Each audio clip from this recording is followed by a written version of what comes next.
What's up, everybody? We had a really lively discussion this week on Our Kids Play Hockey, all about team uniforms and team sandals and team hats and team jackets and team apparel and how much money people spend a year. And we actually had a conversation about whether or not it's really appropriate at the youth levels of hockey and even some of the upper levels of hockey. And this was spawned by an article that came out last week about the Arizona Coyotes laxing on their dress code for the season. So we had a really great, lively discussion, as I said. We want to hear what your thoughts are. So make sure you like, subscribe, wherever you hear this podcast, and make sure you tell your friends about it. Our network is growing fast, and we really appreciate you guys. You're just really making this special for all of us. And always, got to let you know, the podcast is sponsored by Hockey Wraparound. You can head over to hockeywraparound.com and use the code OKPH for 20% off your order. Again, they make the top-selling #1 off-ice blade protector in hockey, so your kids will use their ice hockey sticks safely outside without damaging the blade. And they've also introduced recently the dry stick, which is some equipment hangers that hang on the stick, so you can dry your equipment in small spaces. It's pretty genius. Check it out. Again, hockeywraparound.com, hockeywraparound.com, hockeywraparound.com, using the code OKPH for 20% off your order. With that said, enjoy this episode and let us know what you think. Are you on Mike's team? Are you on Christy's team? Are you on my team when it comes to team apparel and hockey? Enjoy the episode.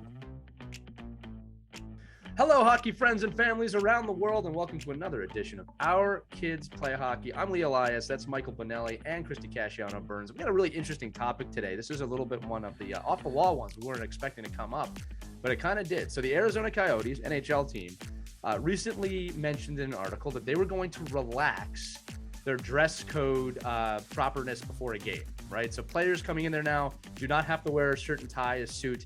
They can come in casually. This was born actually in the bubble during the pandemic where there was no dress code. And I guess the players kind of enjoyed that, right? NHL players are very professional to begin with. So this is going to keep them a little more comfortable coming into the rink. And it kind of grew the question in our minds when it comes to youth hockey is, are we commercializing #1, or are we taking it too seriously when it comes to suits, ties, matching bags, matching hats, matching everything. And I'll be honest with you, I'm not so sure the three of us are going to be on the same page with this, which means this is going to be like a battle royale episode. So you have to listen. By the way, I have to say this. If you're loving this stuff, please subscribe, please like, tell other hockey parents about it. This show has grown immensely since we started, and we appreciate every single one of you that are listening to this. We can't believe it. We just found out last weekend that this show has been listened to on literally every continent on Earth except Antarctica. And I made the joke, good luck getting in Antarctica for any podcast. They probably listen to Joe Rogan down there. But anyway, thank you so much for the support. But let's jump into it. Mike, I want to start with you because you were the one who kind of saw this idea and born the question, right? So what are your thoughts on this from obviously an NHL level, and then we'll break it down. Yeah, I mean, I think for the NHL, I mean, here, and I think that's why the subject comes up, right? Because we're always talking about, are we professionalizing youth sports, in our case, hockey, too early for kids that, don't need to replicate what the New York Rangers or the Philadelphia Flyers or the Montreal Canadiens are doing. And I think when you hear the professional athletes talking, the NBA, the NFL, and players, having their own brands now, right, and having their own ability to express themselves in a way where the type of clothes they wear and dress in and feel comfortable in, kind of gives them an opportunity to prepare for the game, right? Because their comfort level, it goes up. They're more comfortable.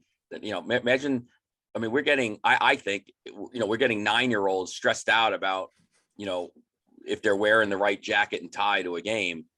And I do understand the piece of it, of why we do it, but I think it's a good debate for all of us to have, whether or not it's needed. And if there's other ways other than the dress code that we can institutionalize that level of, commitment and being ready and focused and things like that. I think the NHL is seeing, well, you can show up in shorts. And I mean, I think even a couple of years ago, I remember Chara riding his bike, like, to all his home games, right? He would ride his, 12 speed to all these home games. Right. Imagine that. I mean, this guy's in shorts and a t-shirt and ride to a game. So I think it's a great conversation to have with youth hockey coaches and parents, because it does add a lot of stress in the game day routine for a youth hockey player, I think. Wow. I am a Catholic schoolgirl, so I grew up with uniforms. Let the battle begin. No, just go ahead. Go ahead, Christy. I think there's a way you can do it in a very affordable way. For example, you know, my son's team, I'll go way back. When we played Lake Placid, that's our first big tournament that drew in teams from all over. Our kids just wore whatever as they walked into the rink together. And they were a little sloppy looking compared to the other teams. I want to be honest with you. All the other teams had a special look, jacket, sweatshirt, they all matched. And they walked in organized and your head just turned. You know what I mean? You look at them and you're like, wow, they felt unity, you know, they looked united, they looked classy. And you know, we walked in there like, well, those kids from Syracuse, New York, right? Kind of ragtag and sloppy looking, and they were goofing around. There was something to be said for just the look of a team that's all dressed the same. You don't have to spend a lot of money doing this. Walking in together, looking really sharp and just professional. And you know, these are little kids, but they look they got it together. Yeah, but they don't need to be professional. They're kids. They're little children. I mean, I don't know. It's so.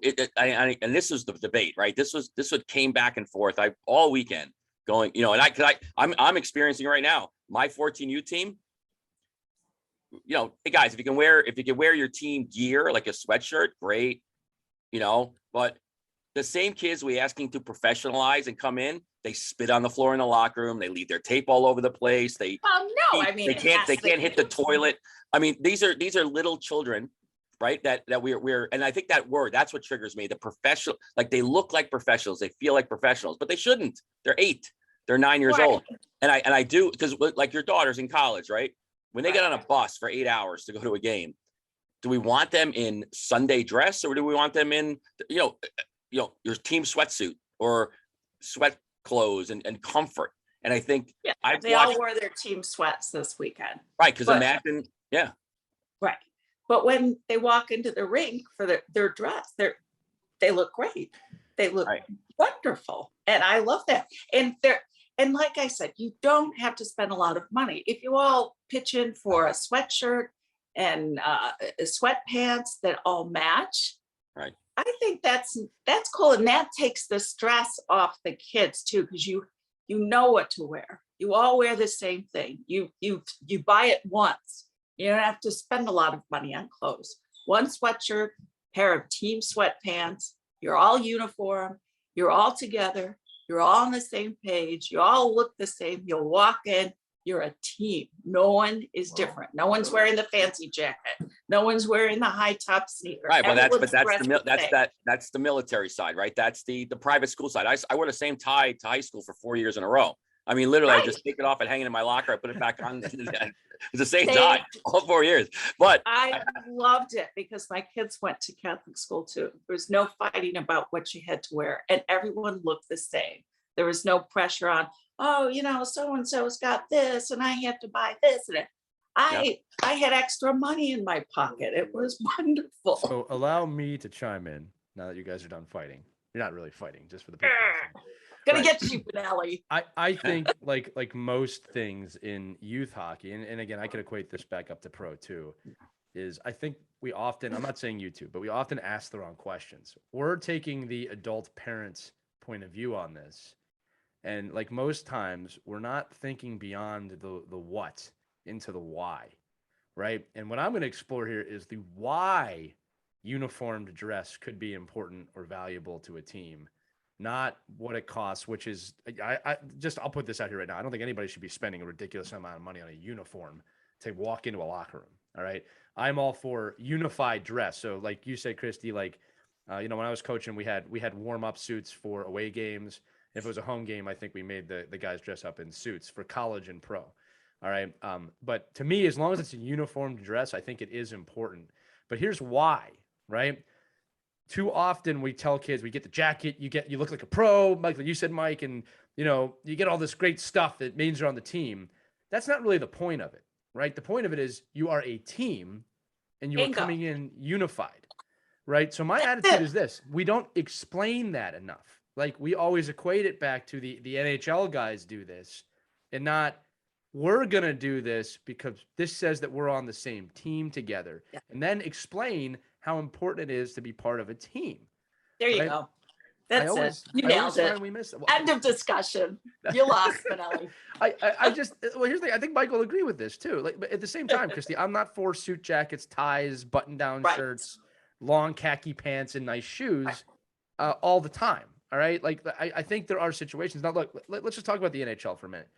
I think it's important. If I was explaining this to my son or my daughter, right? But, well, they're not wearing it. I go, but they are professionals. They show up on time. They put in the extra work. They've been doing this their entire lives. So, and again, I don't think they're going to be coming in sandals or anything like that, right? Again, this is a relaxed dress code. It's not no dress code. I think that's also important to say here, right? But they are professionals. They are going to work, right? They're going to make this happen. They're not just dressing up for the hell of it, right? So I again, going back to the why, I'm going to show you guys a little extra. I'm going to give you guys a sneak peek of something I've been doing lately. So I've been saying this. I've been doing team building with my son's 8U team. By the way, they're doing phenomenal with it. People had told me you'll never do that with 8U team successfully. They're better at it than the adults, right? They're real receptive. They haven't been beaten up by life yet. But I'm going to share with you guys a little drill I did with them. And for the listeners at home, if you're listening to this, I'll try my best to explain it. But this is probably an episode you're going to want to see. All right. But I wanted to give some meaning to the hockey jersey, right? Because when they're on the ice, they're all uniformed in the same jersey, right? And I don't think like this simple piece of apparel, right? The jersey your kids wear, there's so much on this that can be used as a life lesson. Now, I am one of those people that I prefer, and again, at 8U, I don't mandate this, but I prefer it's on a hanger and treated with respect. And what I did with the kids, I agree. Yeah, I sat down with the kids and I discussed the jersey with them. Again, something that never happened before for them. And I said, okay, let's look at this. Let's really look at your hockey jersey. I want you to walk us through it. Right. Yeah, I want to look at your hockey jersey and what it represents. So for those of you listening, I'm holding up my son's maroon Haverford Hawks jersey. That's where he plays. All right. And I'm showing it forward. And I said to the kid on the front, the kids, I said, what is this on the front of the jersey? Right. And they said, it's our logo. It's our team. Right. I said, yeah, it's called, and I explained it to them. I said, this is the crest and that is your team. The priority is the team. That's why it's on the front. I remember that team. I said, what is it? They go team, right? They started repeating it. Then I flipped the jersey around like I'm doing right now. On the back of the jersey, kids, you have a number. Every one of you has a different number. That's your teammates. You are a teammate to other kids on the team. You all have your own number. And then you have your nameplate. That is yourself. Team, teammates, self. That is how we prioritize. Your hockey jersey represents everything that we stand for. Suddenly, I've just turned this thing that people throw in their bags into a really important part of their day in terms of hockey. Now this means something. This represents everything we stand for as a group, as a unity. And let me tell you something, guys, they got it. And one of the cool things was the head coach, who was a great head coach. I told the kids, I always fortify these lessons with some physical activity just to kind of glue it together. And I had them do very quickly the unison jumping jacks. So I made it so they could get all in sync for 5 jumping jacks, which took a few tries, by the way. Right. And I said, you have to earn your jerseys back. Right. So I took all their jerseys before we started. I said, now you have to earn it back. You're going to earn the right to have your jersey. Right. And they loved this. It was a challenge. And what happened was they all earned it.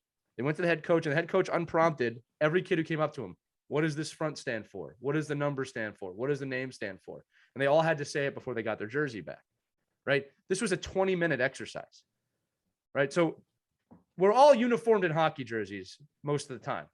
But what we did was we created meaning, we created value, we created the understanding of why we all wear the same jersey and what it represents. So if we're going to do this with a dress code, you know, a team jacket, make the team jacket mean something more than just having a team jacket, right? I remember growing up and, you know, when I played for the Little Flyers and like, we all wanted, and I'm going to preface this, like, there's nothing wrong with this because this is just typical teenager stuff, but I wanted the jacket to show off I was on the team. I wanted to wear it and tell everybody I was on the team. I was proud to be on the team, right? Little pompous about it, to be perfectly honest with you, because it was a big deal if you played for the Little Flyers when I was growing up, all right? What I wish looking back was someone had enabled that even further. Like, yes, you earned the right to wear that jacket. It's a big part to be part of this organization. And when you wear that jacket, wear it with pride and tell people that you're part of this organization. Nobody told that to me. I was just so cool because I had the jacket on. So I think that if you're going to do unified dress, take 20 minutes. That's it. And explain the importance of why. All right. Last thing I'll say, Christy, I'll throw it back to you guys. I remember the moment growing up, the first time I saw a team fully in team garb, and it was intimidating. I mean, I remember it was like, wow, that team looks, and they were good, right? Yeah. So there is an equilibrium between unified dress, how you prepare as a team, being unified. And then there's also the cost. And that's where people lose me. Like, nobody should be spending $200, $300 on team garb. I mean, I just that it's just insane to me. Like, if you have to pay that much, it should be given to you. Right. Yeah. But I want to throw it back to you guys. That's just one of many like identity type things I do, but you have to enable it if you're going to do it with the why. And I just don't think we do that in drills enough. I don't think we do that in clothing enough. I don't think we do that in a lot of things enough. I agree. And I hope coaches listening to you right now follow your lead. So many kids don't understand the meaning behind even the history of their hockey rink. Just take a few minutes to explain that to them. Right. You know, this is a really special place. And these are the players who came before you. This logo means this. You put your jersey on a hanger because you need to respect being on the team and you're part of a team. All of those things are really important. I think it helps bond a team. It helps make it more special for why they're a part of this. And when they wear that jacket with their logo on it, they get it. Sorry. Dookie liked that comment. Your dog agrees with you. Your dog is agreeing. I'm going to mute myself. Mike, you jump in. Save the day, Mike. Go for it. Yeah. No, I think that's where, but this is the line, the line of saying, I understand we want to teach team. We want to be unified. But I'll tell you, I'm being in the youth hockey world for 30 years. It is getting crazier and crazier and crazier. When you used to see a team, listen, I had when I was my first foray into hockey directing, every kid, jacket, tie, parents, you got to go out, these sneakers, you can't have sneakers on, you got to have shoes on, you can't wear your hat on backwards, no hats. And then even me, when I was coaching in high school and prep school, college, suit and tie and my cashmere sweater and my overcoat that was, in every youth hockey rink in the world getting ruined and having crazy dry cleaning bills for no reason at all because I was coaching a hockey game. I mean, but all these coaches fall into this, like, oh, I'm wearing a shirt and tie because I'm a professional. Well, you're not a professional. You just literally screamed and yelled at an official for 15 minutes like a lunatic in a shirt and tie. You're not professional. And I think, what we do is we put this pressure on the kids to feel like little professionals. And I agree with the fact that there are ways to do the team building and the feeling that you're on the same team and respecting the crest and respecting your teammates and yourself. Much more better ways to do it than a shirt and a tie. But I do think that that's where the line starts getting drawn. If I told my kids, oh, everybody's got to wear a team sweatshirt and team sweatpants and you show up to the game and you look good, right? And then the next step is team sweatshirt, team sweatpants, team hat, and you also have to have a hanger bag with your jerseys in it. Oh, and now you have to have a team overnight bag, and now you have to have a team, sneakers, and now you have to have team, blankets. Yeah. It gets to a point where we are just, that professionalization of youth sports just starts filtering down. And I think maybe we could professionalize youth sports more by actually teaching them how to play rather than worry about all the fluff. But I'm 100% on to the team building portions of these things. And the fact that you want kids to be unified and show up to practice and games, prepared to play. And my own personal opinion is I do think it puts the kids in a different mental state when they come into a rink and they feel like they're more unified. But I don't know if at 10 years old, we should be doing that. I don't think the success of a team at 10, because they were more professionalized. I don't know long-term if that's better. Right. But I get it that it helps you win the game. It's just like coaches that have systems at the youth level, right? Maybe you have a system at 9 and 10 years old. You make the kids go into certain areas of the ice for success. But is that better? I don't know if it's better. You win, but is it better? Is it better for the kids? Is it better for their development? So I like the fact that kids can be kids and children can be children. And we can get to the point where we're starting to teach these life lessons without mandating stuff and without putting undue cost associated with it. And maybe it's for youth hockey programs that are, I've always debated even the level, because, say, oh, what's good for high level teams? Well, your kid's not going to get high level until he's doing those things. So I'm like, okay, well, I get all that. But I don't, I used to be crazy about it. No doubt. Listen, there's no doubt. I mean, I used to kick kids out of my locker room if they had a piece of, a t-shirt in there that wasn't my program's t-shirt. If you showed up with some power skating classes t-shirt in the bottom of your bag, I'd literally, your equipment would be in the parking lot. And why was that? Why did you do that? Because I was a lunatic. Because I think it's because I would say, you are on my team. You're coming in, you're on my program. I don't care about that guy's program. I don't care about that person's program. That spring clinic you did, last year, that's not with me. Get it out of your bag. Nothing in this bag. So what made you a softie now? Because I think we could do it and still win. I'm losing my What mind. changed? I'm just I can curious, tell you what changed. At what point did you change? I can tell you what changed. This is ridiculous. Mike, I can tell you what changed because I study this. Is that, and again, you can tell me if I'm wrong, but it was, you let go of the ego a little bit. There was an ego there for a while, which a lot of coaches have. Nothing wrong with that. It's a winning mentality.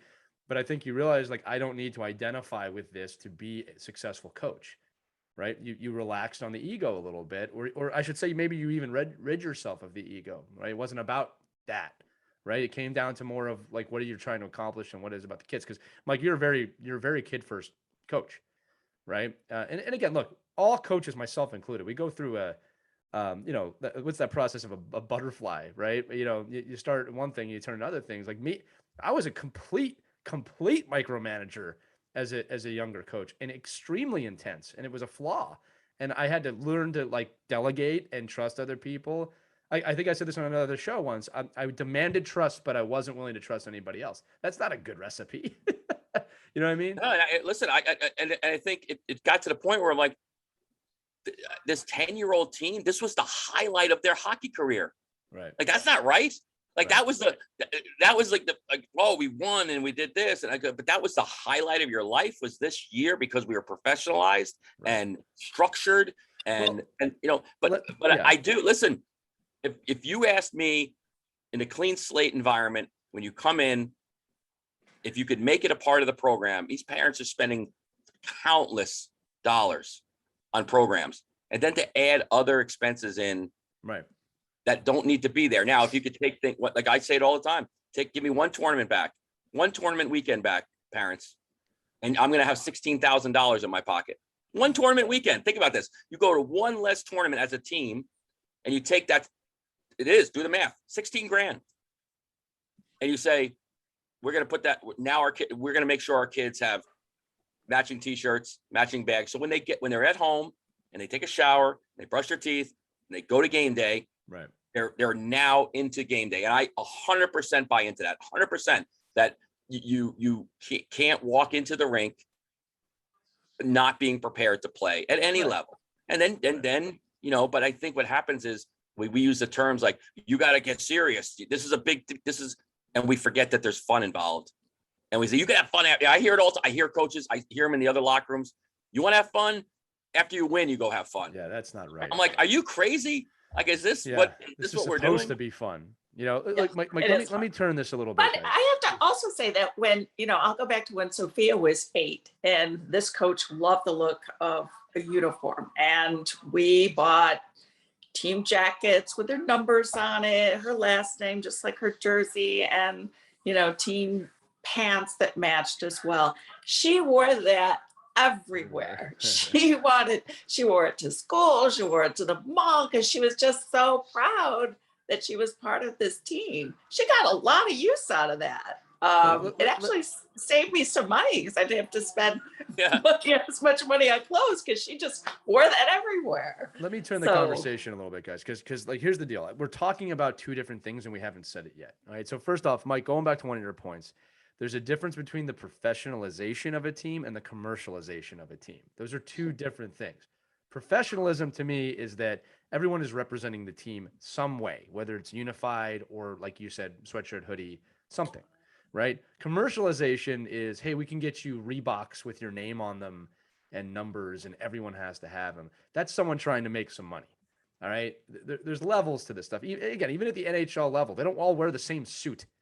All right. You know what I mean? Like there's some stuff there. So professionalism versus commercialization. But more importantly, I think the key to this episode is that you have to set standards. That's the word we haven't used yet, right? Teams should have standards, all teams, right? And a standard at a 8U team could just be, you got to work hard. That's the standard. We have a very high work ethic here. When you get up to a top level 18U AAA team, there's multiple standards, right? You need to be presentable when you walk in the rink. Presentable can be defined a lot of different ways. I'll tell you right now, if I'm coaching a very high level team, I do not want you in flip-flop shorts and a t-shirt. All right. I personally don't. Okay. Now at the professional level, like the NHL level, if actually, let me just use the NBA as an example. All right. Dennis Rodman's a great example. He came in wearing his pajamas every game, but he's also Dennis Rodman. All right. And Phil Jackson understood that he needed to do that to play the level, but he's Dennis Rodman. He's the greatest rebounder in the history of the NBA. And that's what he needed to be comfortable. So that's a different conversation, right? Do you understand what I'm trying to say with this? Yeah, but Austin Matthews in that article, he's saying the same thing. He's like, I wish this dress code was relaxed. Right. I hate this. Like, well, I want to wear my brand. He's Austin Matthews. Like coaches and parents have to separate a little bit. Like he's put the time in, he's put the work in, and his standard is to play as hard as he possibly can every single game, right? My point to you is at that level, what Austin Matthews wears to the arena is not affecting how he plays. And I think that we're assuming, or not us, I mean, players assume that if I don't wear this, I might not perform as well. And that just doesn't make sense to me, right? Again, it's about standards as a coach. All right. The standard is be presentable. You don't have to wear a suit, but you maybe it is a team jacket, right? I don't have a problem with team jackets. If we don't have matching team jackets, please do not show up looking like trash. Just show up ready to go. All right. And again, look, every coach out there, every parent out there, you have to set those standards for your team. Okay. That's not for us to tell you how to set your standards, but you got to have standards. I can tell you right now, a team without standards is not going to do much. All right. I can guarantee you that. Yeah. Yeah. And the commercialization, I agree with you there.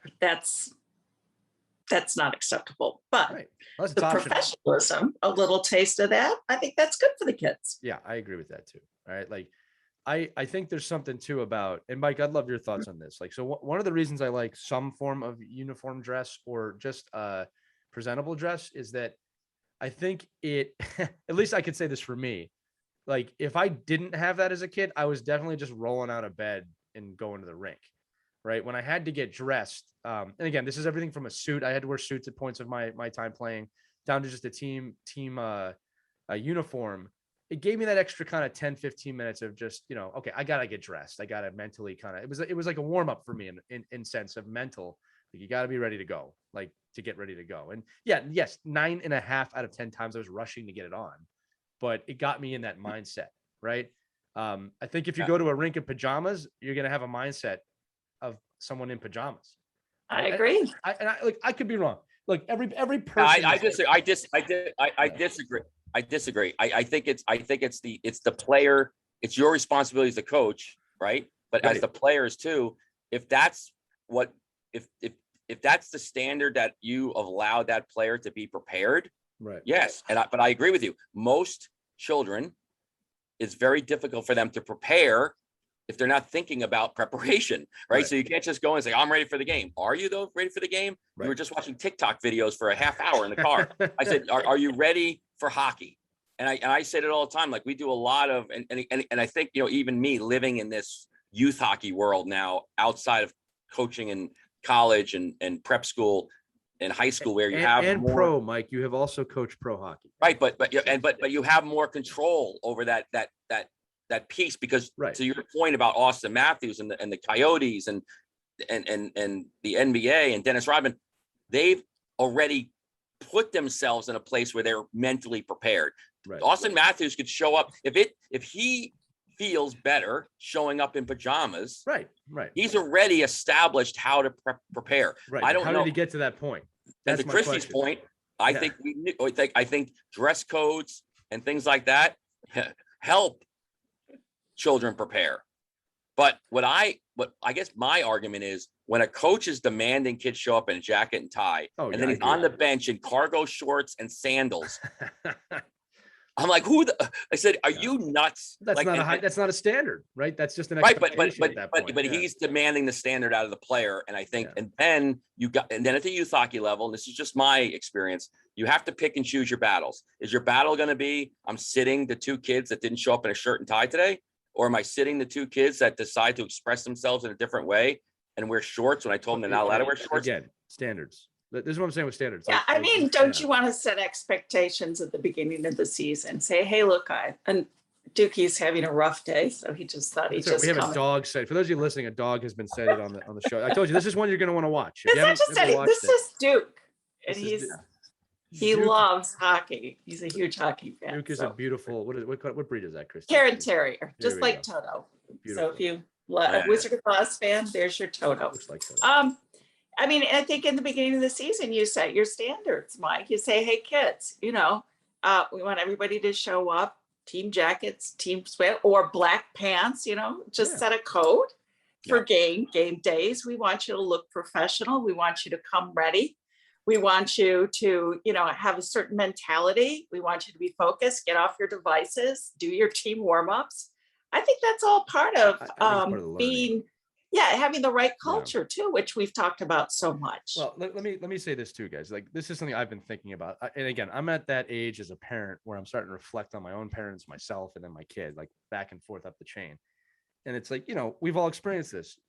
How many times have I had to tell you, or like, telling my son the same messages all the time? And I'm realizing now as a parent, I try and look at it from my dad and my mom's point of view of this. Is like, it's frustrating, but I realized my parents probably had to tell me this stuff maybe 100, 200, 300 times before it clicked when I was older that I need to set the standard. Now, some of those things can be good in terms of professionalism, shaking hands, which you can't do anymore.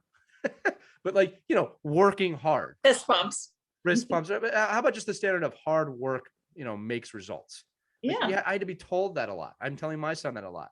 Now, at the same time, there's also a negative side to this where you can transfer horrible family patterns down to your child too by telling them the same thing over and over and over again.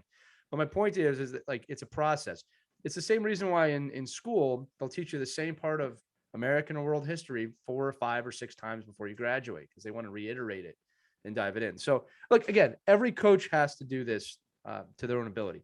Mike, to your point, one of the things I do when I work with coaches is you cannot set a different standard for yourself than for the team. You talk about the guy in the cargo shorts when the team's dressed. If the team is in suits, the coach needs to be in suits. If the team's in warmups, the coach should be in warmups. You do not operate on a second set of rules because you're a coach. I can tell you right now, and I have done extensive work on this, the biggest threat to a team bond or a team in general is typically the coach by not following their own rules.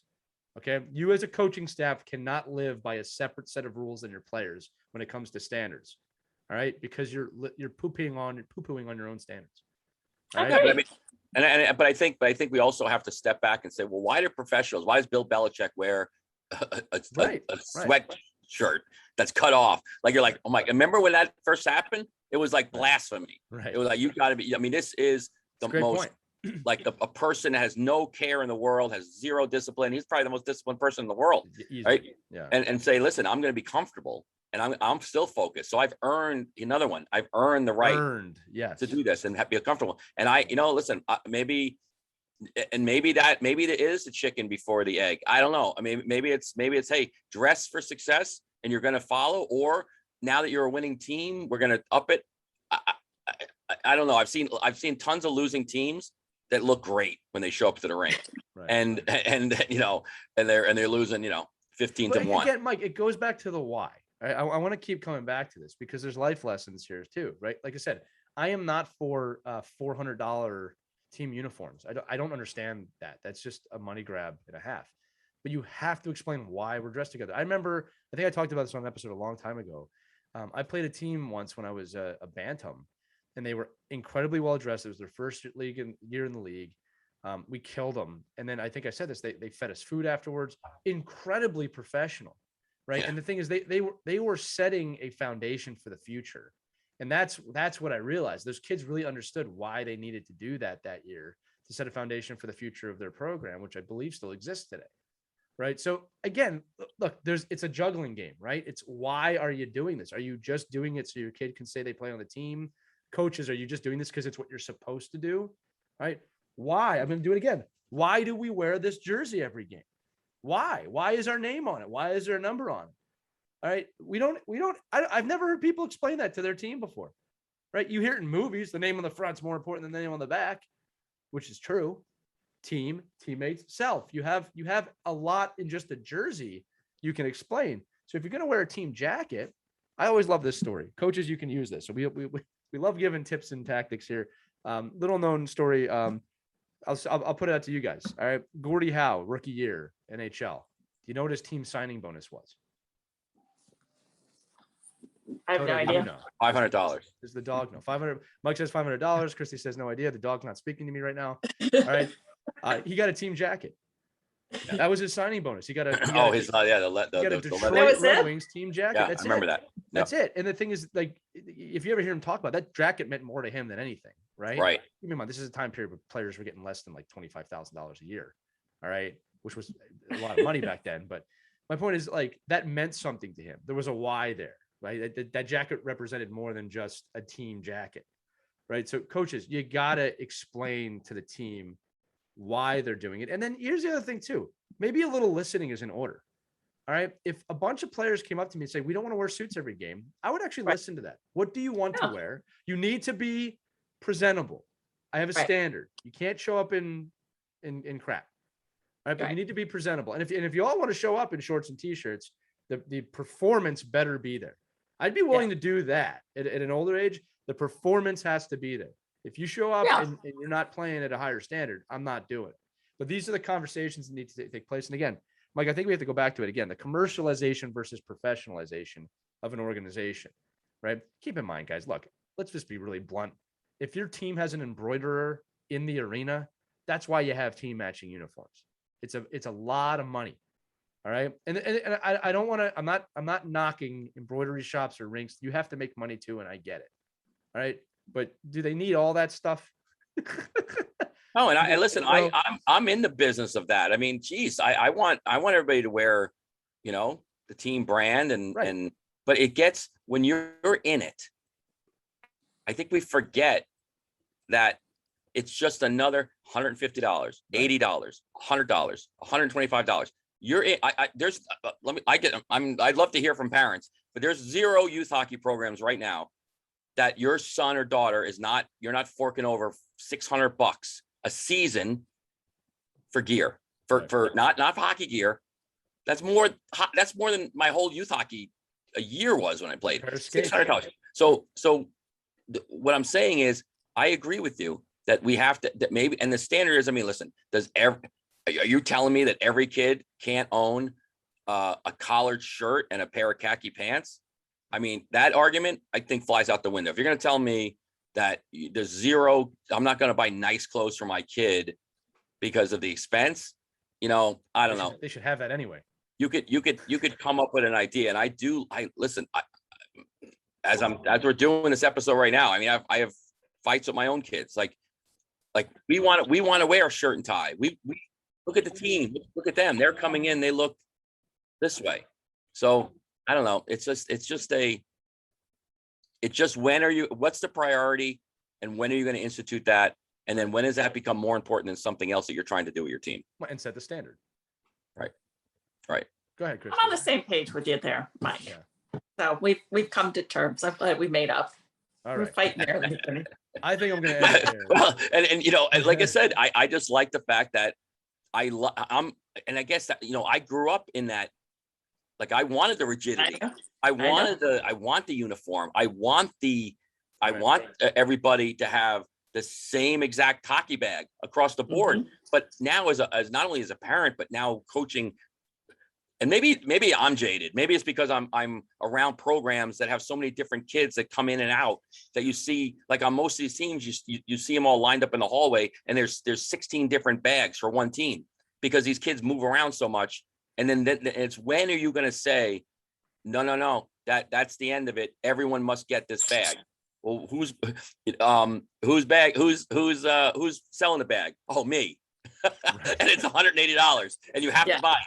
I just think I don't know. I just think that's. Yeah, I think I'm not told that everybody having the same bag, but I do like a nice look for the team. Yeah, but don't you think if your college team walked in, right? Your daughter's college team walked in and they had all their high school bags off the bus, you'd be like, what the hell is wrong with this? Oh, team? no. Guys, Yeah, I love. deal.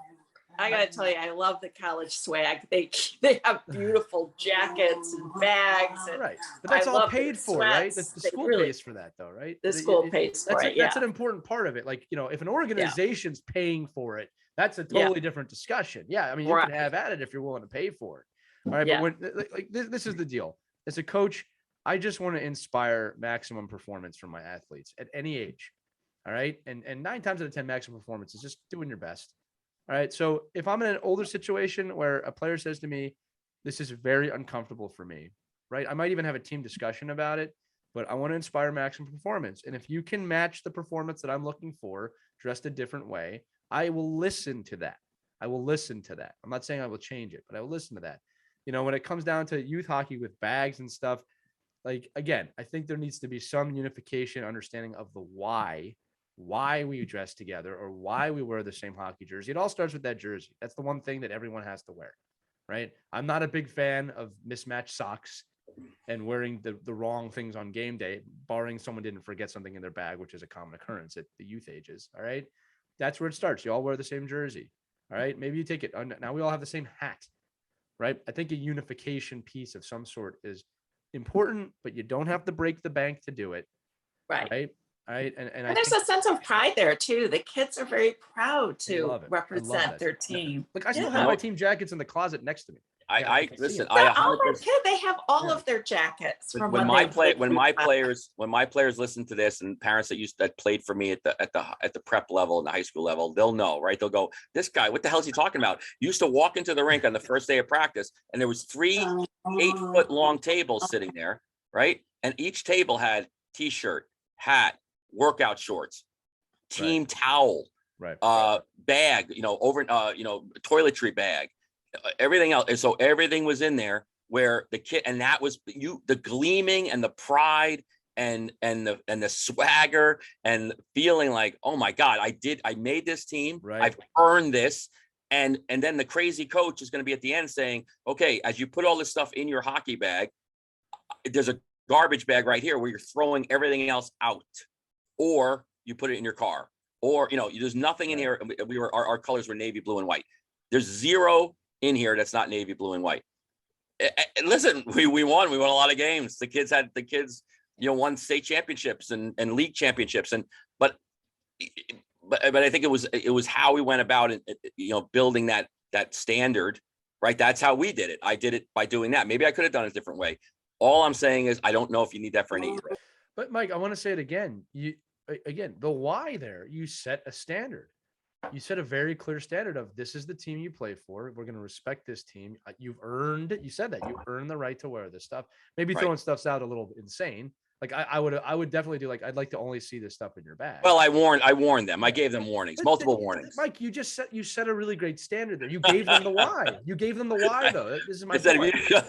It's crazy. I mean, I'm thinking about it. It's nuts. You are a lunatic. Just admit it. You're crazy. Yeah, no. There's no doubt. But I tell you right now, the kids that did it, the kids that would know, like, Coach Benelli, he's going to check your bag. You better not have that summer league. Don't have that summer league jersey in your bag. And matter